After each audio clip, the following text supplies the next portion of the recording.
Hello everyone. आज के lecture में हम डिस्कस करेंगे कोचीज कंडेंसेशन टेस्ट के बारे में। तो चलिए स्टार्ट करते हैं। If a function f n, ठीक है, इज मोनोटोनिकली डिक्रीजिंग, ठीक है, कोई फंक्शन है हमारे पास एफ एन, इफ़ वो मोनोटोनिकली डिक्रीजिंग है, जैसे ही आप एन की वैल्यू को इंक्रीज करते हो तो सीक्वेंस कैसी है, डिक्रीजिंग है, देन हमारे पास दो इनफाइनाइट सीरीज हैं।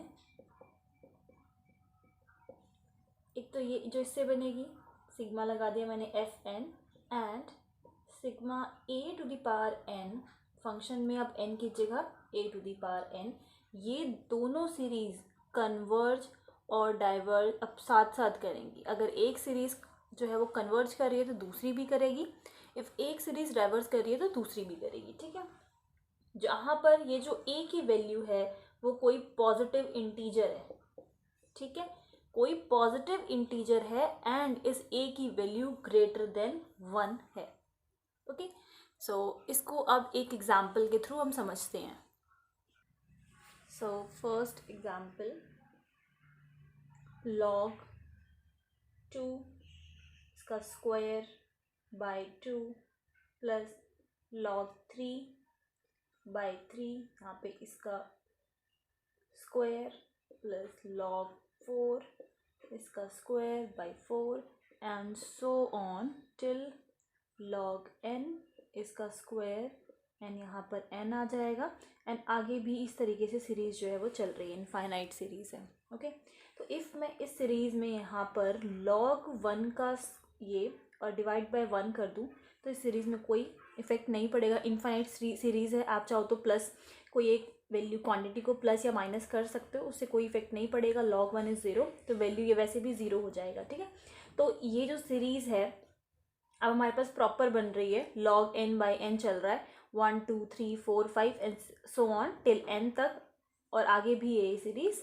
इफ़ मैं nth की बात करती हूँ तो यहाँ पर ये जो एफ एन है वो क्या है, log n एंड ये हो जाएगा इसका स्क्वायर हमारे पास, ठीक है। एंड सॉरी, इस एग्जाम्पल में इस तरीके से इसका स्क्वायर है, इसका स्क्वायर है, इसका स्क्वायर है, इसका स्क्वायर, इस तरीके से है ये एग्जाम्पल। तो यहाँ पर हमारे पास हो जाएगा एन स्क्वायर। ओके, अब ये एफ एन हमने निकाल लिया, हमें चाहिए a to the power n, function में a to the power a n, इस तरीके से। तो जहाँ पर ए एन है वहाँ पर हम a to the power n लिख देंगे, तो ये हो जाएगा log a to the power n,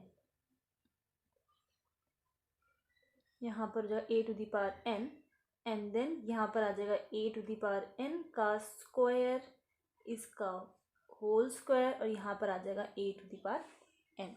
okay, then यहाँ से एक a to the power n हम कैंसिल कर सकते हैं क्योंकि यहाँ पर स्क्वायर है, इसका सिर्फ ये बच जाएगा, और यहाँ पर log a to the power b है तो बी आगे आ जाएगा एंड log ए इस तरीके से हो जाएगा एंड इसका स्क्वायर है, यहाँ पर है ए टू द पावर एन।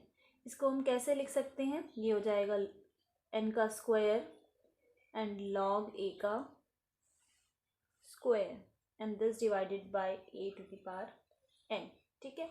और यहाँ पर ये जो वैल्यू है इसको इस तरीके से लिख सकते हैं, यहाँ पर ये जो ए वैल्यू है वो ग्रेटर देन 1 है, ठीक है।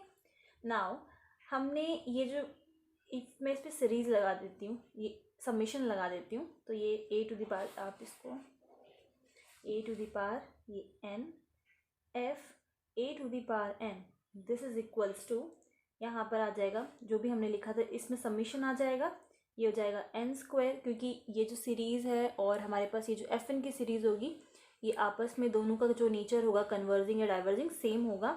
तो यहाँ पर मैंने समेशन लगा दिया है, इसका whole square and this divided by a to the power N.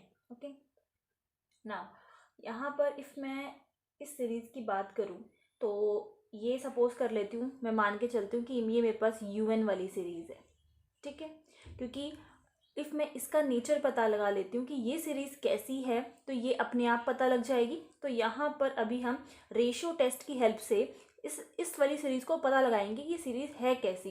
तो रेशियो टेस्ट में हम क्या करते थे, यू एन प्लस 1 निकालेंगे, इफ़ मैंने इसको un मान लिया है सपोज करो, तो मुझे un+1 निकालना है, तो जहाँ पर n वैल्यू है वहाँ पर मैं n+1 कर दूंगी, इसका स्क्वायर आ जाएगा। log a will be as it is, क्योंकि इसमें n कहीं पर भी नहीं है, और यहाँ पर हो जाएगा a⁴n+1 summation. Okay, ratio test में हम क्या करते थे, un डिवाइडेड बाय un+1 कर देते थे, जहाँ पर लिमिट जो होती थी वो हमारी n this tends to infinity होती थी। ओके, सो यहाँ पर भी वही सेम चीज़, जब हम इन दोनों टर्म्स को डिवाइड करेंगे तो हम देखते हैं क्या कुछ कैंसिल हो सकता है। मैंने un सबसे पहले लिख लेती हूँ, तो this will B n² log a इसका square and a⁴n, and this will B a⁴n+1 ऊपर चला जाएगा, यहाँ पर आ जाएगा n+1 का स्क्वायर log a का स्क्वायर। तो ये आपस में कैंसिल, इसमें इसको हम इस तरीके से लिख सकते हैं a⁴n और a, इसमें से ये कैंसिल हो जाएगा। ठीक है, then limit n tends to infinity, यहाँ पर बचेगा हमारे पास एक a, और यहाँ पर बचेगा n², और यहाँ पर बचेगा n+1 का स्क्वायर। इस तरीके से भी लिख सकते हैं हम इसको n+1 का। ठीक है, तो अभी हमने यहाँ पर लिमिट पुट नहीं करी है, सिर्फ un/un+1 निकाला है। अब आगे देखते हैं।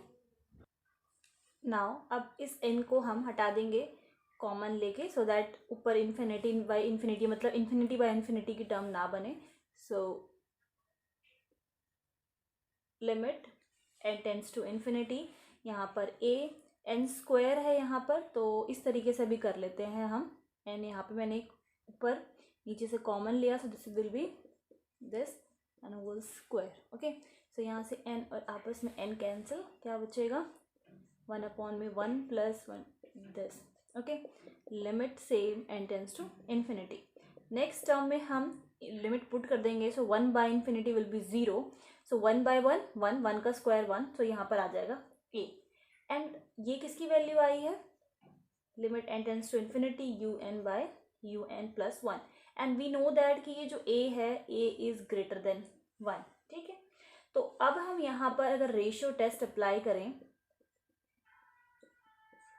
सो रेशियो टेस्ट में क्या है कि इफ़ जो वैल्यू हमारे पास आती है दिस इज इक्वल्स टू जो l आता है, if that is greater than 1, तो सीरीज कैसी हो जाती है, कन्वर्जेंट हो जाती है। Okay, and by Cauchy condensation test हमें ये पता है कि हमारे पास ये जो सीरीज है a⁴n